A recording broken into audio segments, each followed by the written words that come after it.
Hello everyone, Juxtaposition here. Today's video will be entitled Cielo Drive Killbox. And when you hear me utter the words killbox, you should hear military killbox. And when you hear me utter the words Cielo Drive, you should hear Bella Drive, Sunbrook Drive, Angelo View Drive, and Doppelganger Twin Murder House, Evil Twin, 10048 Cielo Drive, which is part of the real estate transaction of the hillside in November 1941, 10 days before Pearl Harbor. RKO Radio Pictures purchased the property that you now know as the Sharon Tate Love House, where Sharon Tate never resided and her clothes never hung in the closet. And Roman Polanski was not her husband, nor did he ever live at Cielo Drive. Anyway, so I'm going to do a video today regarding Disney ABC's contribution to the Liar Liar Pants on Fire cover story. I generally detest the cover story, which is where 99% of everyone's attention is. That's a magic trick, because if you focus on the Tom O'Neill book, Chaos, or you focus on Helter Skelter, written by CIA author Kurt Gentry, not Vincent Bugliosi, who probably couldn't even write a sentence with proper syntax. So what I wanted to tell you is it's a military canyon, Benedict Canyon. It is controlled from the get-go by the military. It's used for provisional housing for operatives in military Hollywood, primarily Hollywood. And Timothy Leary lived at 10106 Sunbrook Drive, and if you look at the Google map, you'll see that's about 300 feet away from where Abigail Folger was bayoneted 28 times. So that's kind of a red flag, right? That you've got a United States Army intelligence officer, tune in, turn on, drop out, Timothy Leary, that you think's a hippie, but he went to West Point Military Academy on the Hudson River, and he has a house directly down the ice plant from Abigail Folger's murder. Yeah, you think maybe some NATO soldiers might have used his shower to clean up? You think maybe, kind of? I mean, there's 5 houses on the cul-de-sac. It's a cul-de-sac. There are 5 houses on that cul-de-sac. At the time of the Sharon Tate murder, there were 4 houses on the cul-de-sac, one of which was the Timothy Leary house, okay, which Oliver Silverstein Stone has visited. What I wanted to tell you is that that cul-de-sac of Sunbrook Drive, it is part of the bulldozed terrace that connects over to Cielo Drive with 10048 Cielo Drive. Doppelganger twins. See, the media neglected on purpose to not tell you that the home where Sharon Tate was killed is a duplication of a home directly below on the second bench or terrace. In other words, it's a steep hillside, and you had to take a bulldozer to cut out a flat spot to build a French provincial-style Brittany home. And that was done for pornography parties. It was done for social cocktail parties. It was done for provisional housing for certain CIA or OSS operatives, because this was all going on during World War II into the 50s. CIA was created as part of the National Security Act of 1947, but OSS is military psychological intelligence. That's CBS, Columbia Broadcasting System. William Paley, the chairman of the board of CBS, was in charge of World War II propaganda, warfare propaganda, specifically called warfare propaganda. And he's the president of CBS, who controls almost all the actors that were involved in the Sharon Tate murder. Columbia Records and CBS Television account for the majority of people whose names you've heard, like Doris Day, her son Terry Melcher. They were Columbia Records artists. You've heard of Candice Bergen. She's associated with NBC and Disney ABC, who have joint operating agreements with CBS. You've heard of Sharon Tate. She was signed to MGM and CBS Television, and she is the primary murder suspect, the murder victim that everyone knows. Abigail Folger is the least known, and she's the most important, but she's well known in San Francisco, I assure you, because her parents come from land trust scion category. Anyway, I'm setting the stage because I want to focus on this criminal by the name of Al Neiman, spelled Niman, who is a fake journalist for ABC Disney News, Channel 7. And he did a fake story in December 1969 to anchor the bias of a fake story that was beaten out of Susan Atkins by Paul Caruso and Richard Caballero, who's a district attorney for Los Angeles County, masquerading as a public defender for Susan Atkins, and they pulled her out of the Sybil Brand County Jail and took her to Beverly Hills to Paul Caruso's office, and over an 8-hour period beat the crap out of her by threatening to take away her baby boy, 9 months old, and send her to the gas chamber unless she uttered the words that Charlie Manson said to do it. So that's what she did eventually after 8 hours.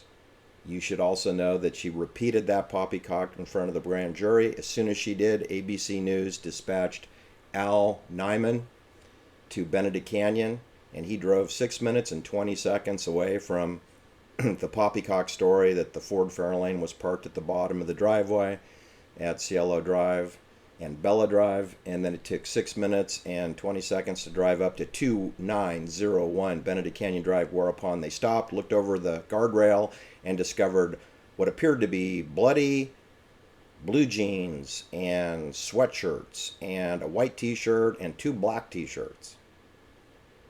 That's his story. It's a complete falsehood. It never happened, and it does demonstrate why Disney ABC News, in the year 2000, reported the breakup bender weekend for Anne Heche, that she owned a spaceship and she took the ecstasy drug, and she had a breakup bender weekend lesbian breakup with Ellen DeGeneres, and it implies that she's drunk, a bender, you're on a bender, and she's taking the ecstasy drug, and she owns a spaceship, and she wanted to take the sheriff's deputies up to meet God. And that was brought to you by ABC Disney-owned fake news. But before that, they did fake news regarding the Sharon Tate murder to implicate Charlie Watson and Susan Atkins, who recanted her story, by the way. As soon as she uttered those words, within a week, she said it was all poppycock, and she was bullied into saying it. And because they're going to take her child away from her. Anyway, they couldn't use Susan Atkins' testimony from the grand jury. They couldn't use it at the murder trial 7 months later because she recanted, right? So then they pivoted to Linda Kasabian, who's pregnant with a little girl and has a little girl already. Linda Kasabian, who barely knows any of the people in the so-called Manson family. She just gets injected into the story 2 weeks before the murder. She doesn't even know these people.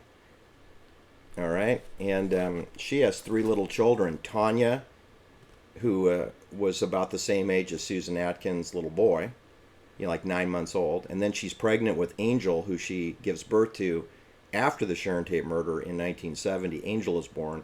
And then later she has a son named Tommy in 1977. But Tanya was alive, and Angel was in the womb when this poppycock story came down. Because here's the bottom line.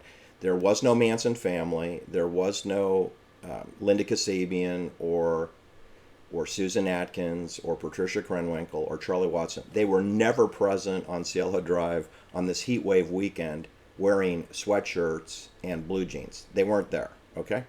They were not there. And no Ford Fairlane ever drove up the driveway or parked at the bottom of the driveway. That never happened. And that's corroborated by 2 witnesses who worked for the clandestine services. Seymour Kott, okay, and his wife, CIA wife, whose name, of course, is her name is Ethel Blankfield Fisher. Ethel Blankfield Fisher, who's an artist making no money, and she used to live with Robert De Niro's parents in Greenwich Village in the same apartment building. Her husband, Seymour Kott, he's an art historian. I don't think that pays very well. Anyway, then we have Maureen Surratt, who's a stepdaughter of the next door neighbor. She came home at 1 o'clock. She didn't see any Ford Fairlane. She didn't see Linda Kasabian. She didn't hear anything. She went to bed at 1 o'clock in the morning. There was nothing to block the driveway. By the way, if you haven't visited this property, you would know it's impossible for any car, even a little Fiat, to park in that apex because it would completely block the turn. No one would be able to get up that road. It's so narrow. It's like a bicycle lane, okay? I've been there. And the jury of the Manson case murder trial, they were not permitted to ask questions or do follow up, and they weren't denied access to the property because the jury requested visiting the crime scene, scenes plural, 2 crime scenes. That was denied by Judge Older. See, because if you visited the crime scene, you would realize that the case against the Manson family is completely implausible. It's implausible. Never mind the fact that the entire neighborhood is all owned by corporations controlled by RKO Radio Pictures and the United States military or NATO forces. So there's literally 12 houses surrounding the murder site that are owned by the military. So the entire 360-degree perimeter, which is Angelo View Drive, Sunbrook Drive, which is where the murderers came up from, Sunbrook Drive, the Doppelganger Twin house, okay, the 2 homes on the driveway where the fake tenants that didn't own those homes lived, those are all controlled by the military. So in other words, not only would hippies not be permitted to come up the driveway, you couldn't send in, Green Berets would not be allowed on that property unless they had permission. And to be able to pacify a 19-year-old pool boy, William Garrickson, and 3 dogs, one of which is 85 pounds, you're going to need at least a dozen trained soldiers on the property to control 4 creatures, 3 dogs and a boy, take them down the hill and into one of those 4 homes that were there, very close to the pool house, and then murder 5 people, okay? Then leave the scene, take showers, clean up, send a second team in to do the American flag turned upside down as a military distress signal, in case you didn't get that message. Most people didn't, but it was a message for the military. When you have an upside down American flag, that means distress.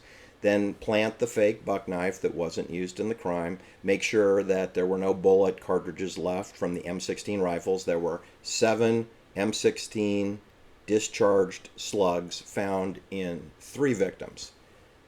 So I've got 7 bullets in 3 victims. And write the word pig on the front door. And that's about it. It was very minimal staging. There was the rope scene with Sharon and her baby daddy. I'm going to call him the baby daddy, Tom Coomer, that you think his name is Jay Sebring. Anyway, that property has a long military history, okay? It was bought by Joe Kennedy Sr.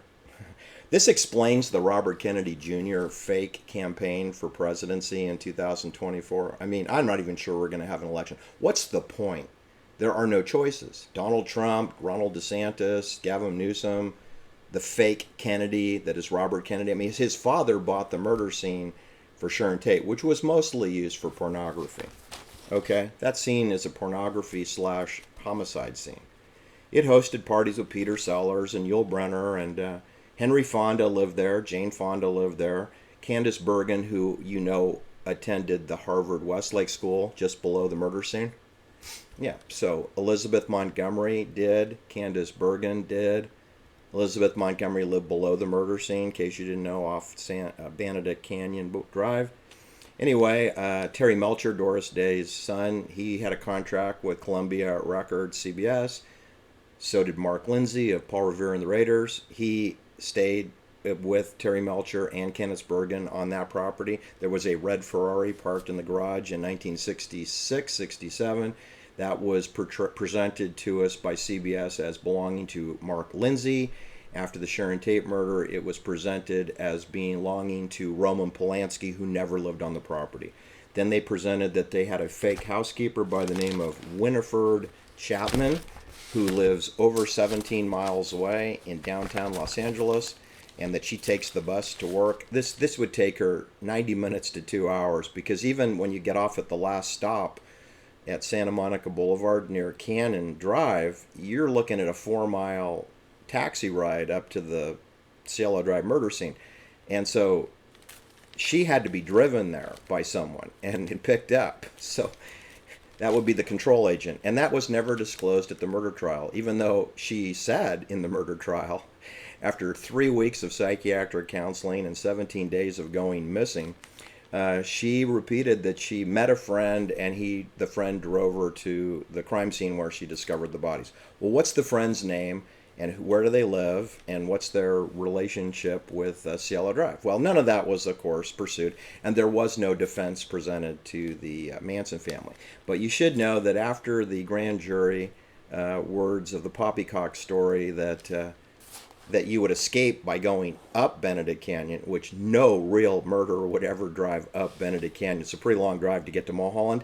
Then to turn down Beverly Glen Boulevard, which is the last street you would ever go down.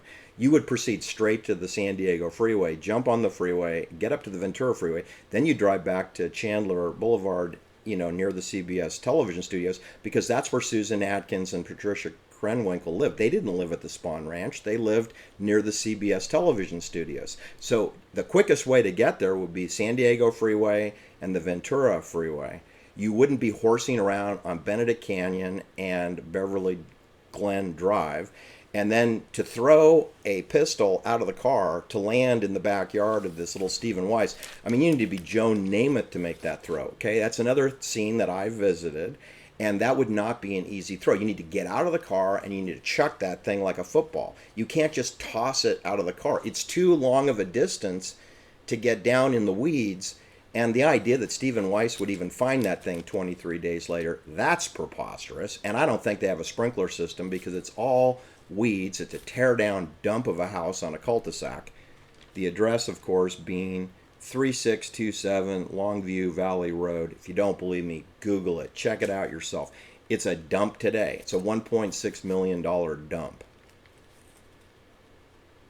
It's a small house. I think it's like 1,500 square feet. 2 bathrooms. Stephen Weiss, age 11. See, they use the children on purpose. You think, oh, the child wouldn't lie. It doesn't matter if Stephen Weiss is a liar or not. It doesn't matter. The gun was not used in the murder. And it's not proven to belong to Ronald Reagan, which the media implied it belonged to Ronald Reagan. They also implied that maybe kind of sort of it got in the hands of Charlie Watson. There's no proof of that. There's no witnesses that can say that. There's nothing in the trial that proves that. So, and the ballistics test doesn't match the M16 slugs pulled out of the 3 victims. So the entire Stephen Weiss story is a fraud, okay? And Stephen Weiss is a fraud. He's a fraud because he's involved in a false story, because that gun wasn't used in the crime. And everything about the Stephen Weiss story is that gun was used in the crime, which it wasn't. So that, if anything, it implicates Ronald Reagan, who was the governor of California. So if you want to, I mean, that's plausible. Maybe Ronald Reagan killed Sharon Tate. Okay, that's a lot more plausible than Charlie Watson did. I mean, I believe Ronald Reagan killed Sharon Tate before I believe Charles Watson with a bum knee did. Okay? I mean, I don't think Ronald Reagan killed Sharon Tate, and I definitely don't think Charlie Watson did, and I definitely don't think Patricia Krenwinkel, age 21, or Susan Atkins, who has a little baby boy, 9 months old, age 21. I mean, you got to have a brain the size of a gnat to believe that that's possible. Not to mention how complicated it would be to get on the property, get off undetected, to pacify 3 dogs and a 19-year-old boy, and commit the perfect crime. Impossible. Now, if you're a NATO team and you're using the houses around there, yeah, it's easy as pie. Just another day at the office. Anyway, so I'm going to provide the link below of this Al Wiman, who from ABC Fake News, and how embarrassing he was. Because at the murder trial, the story was changed from the Susan Atkins version, which is that they drove up and then they tossed the gun. Okay, well, in the murder trial, the story was modified to they went to Portola Drive, which is right above where Jay Sebring lived. He lived on Easton Drive, and they stopped at Portola, the next drive up, to go use the hose to get the blood off themselves at the house on Portola Drive, which was occupied by the Bel Air Country Club golf course manager lived there, and he apparently was awoken around 1:30 a.m., and looked out and saw them. And this again torpedoes the Linda Kasabian story that she parked the car where she said she parked the car, because Maureen Surratt already said she came home at 1 o'clock and there was no car there. But in order for the story to be at the murder trial that they were cleaning up on Portola, then Maureen Surratt would have seen the Ford Fairlane. She would have seen it. So you see, even if you believe in the ridiculous stories, you'll find that the stories contradict themselves. And you know why they do. The reason that the cover stories are false is because they can just get away with anything. They can just say anything. They can say that the coronavirus is the common cold that could kill you, but then, oh, we better rename it COVID, which stands for Certification of Vaccine Identity. 19, 1 means the first letter of the alphabet, 9 means the ninth letter, artificial intelligence, AI. So then you have the Certification of Vaccine Identification, artificial intelligence, and that's a rebranded influenza, the flu, which normally kills between 150,000 and 250,000 Americans every single year, and nobody says a damn thing. All right. So you check out that Al Neiman fake interview, and you just tell me if you think that's legit. Anyway, that's my story for today, is that if you understood that the entire Benedict Canyon is military controlled and that the majority of homes in there, at least 50% of those homes, are owned by corporations. The home that Al Neiman says that he called the police after he and his television crew discovered the bodies, discovered the clothes thrown over the guardrail on Benedict Canyon Drive, was 2901. Well, guess what? That's a military intelligence house. It's only been owned by corporations over the last 63 years. Okay? Let's see if I can give you some names of the owners. Okay, it's not. It's jammed up. So anyway, I have a list of the title owners of 2901. Benedict Canyon. It's 6 corporations and 1 limited liability company, which is Nevada Limited Liability Company. Let me give you the names. In no particular order, it was 2901 Benedict Canyon Drive is owned by the Holman Plaza Incorporated Company, Midvale Plaza Incorporated, Pacific Condominiums Incorporated, Schimmel and Portal Limited Liability Company, Uncle Ernie Enterprises. Uncle Ernie was a television show that was in existence. That was the first owner of the property. It was built in 1959. It's a 4-bedroom, 4-bathroom home, has a swimming pool, and it was initially purchased by Uncle Ernie Enterprise, which is My Three Sons, if you didn't know. Uncle Ernie was the uncle of the My Three Sons, with Fred McMurray as the fake father.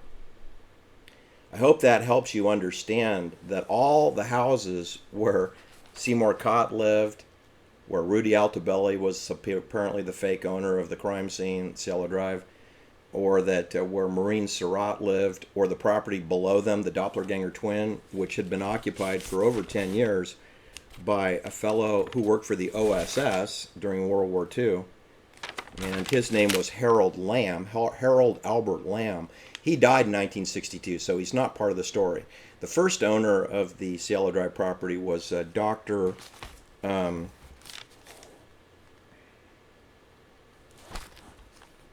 Hartley Dewey. Dr. Hartley Dewey and his wife Louise. They never lived in the property. They owned the Sharon Tate murder house. They were personal friends with Walt and Lillian Disney, who lived below the murder house, in case you didn't know, on Carrollwood Drive. Walt Disney, in a 35,000 square foot house. All right, with a railroad. He had his own railroad. Anyway, Walt Disney was friends with Hartley Dewey. They never lived in the house. They rented the house out to Lillian Gish and Baroness de Rothschild.